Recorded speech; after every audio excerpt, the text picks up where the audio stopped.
March 24, 2023. Nag-iinuman ang magkakaibigan sa isang bahay sa Kulasi, Antique. Paano nakarating sa inyo itong report na ito? 7 o'clock, may dumating na na grupo ng mga kalalakihan para makipag-inuman ulit sa kanila, sir. Pero sa gitna ng kanilang kasiyahan, ang biktimang itatago namin sa pangalang Clarice, may nalasakan daw na kakaiba sa kanyang iniinom. Pagkatapos nun, ano na nangyari, ma'am? May napansin na po yung yung biktima, nakakaibang lasa po, sir. Mukhang may inilagay po sa inumin nila. Ano ho ang naging epekto daw sa kanya ayon sa report ho? Nahihilo siya po, sir. Sa sobrang kantukan, humiga raw muna si Clarice sa isang silid. Mga 3 o'clock na po, natulog na siya kasi may mattress na po doon sa sa pinuntahan nilang bahay sa may sala po. Pero sa gitna ng kanyang mahimbing na pagtulog, ang mga lalaking akala ni Clarice ay kanyang mga kaibigan, pinasok siya sa kwarto. Ang suspect na si Tutsi, sinimula na raw abusuhin si Clarice na nawala na ng malay. Ano po ang sumunod na nangyari na naaalala ho ng biktima? Nagising yung kaibigan niya ng biktima at doon na po ginising niya po yung biktima na nakita niya na po yung lalaki na nakahubad na po.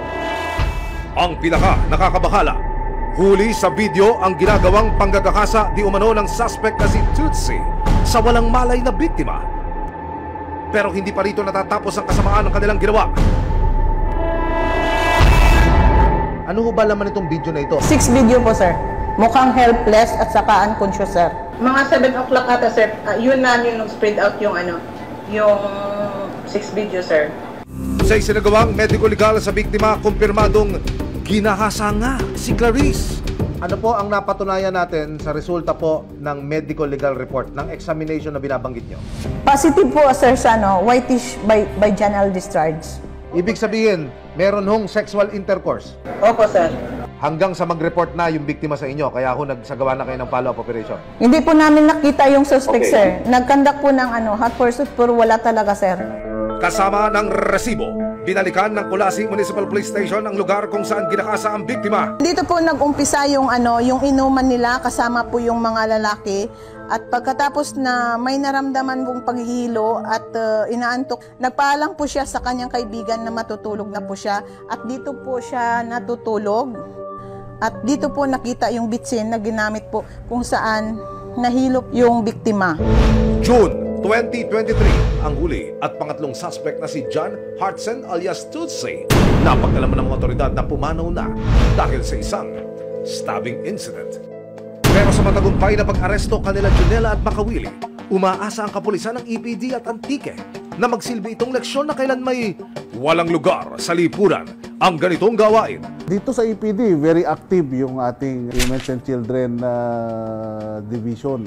Hindi lamang binibigyan natin ng mga awareness tungkol sa mga how to avoid yung ganitong krimen.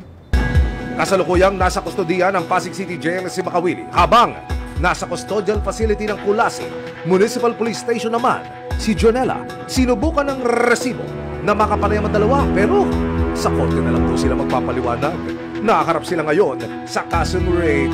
Yung main talaga na ng rape, namatay na po yun. Pero yung dalawa, sir, nanonood lang po yun, sir. Pareho rin ba ng kasong isinampa doon sa namatay at dito sa dalawang nanonood? Yes, sir. Kasi po, dapat po, tinulungan niya po yung inawat niya po yung suspect para para hindi na po matuloy yung rape. Pero pinabayaan po rin nila, sir. Kung mapapatunayang nagkasala, naghihintay sa kanila ang reklusyon perpetua o habang buhay na pagkakakulong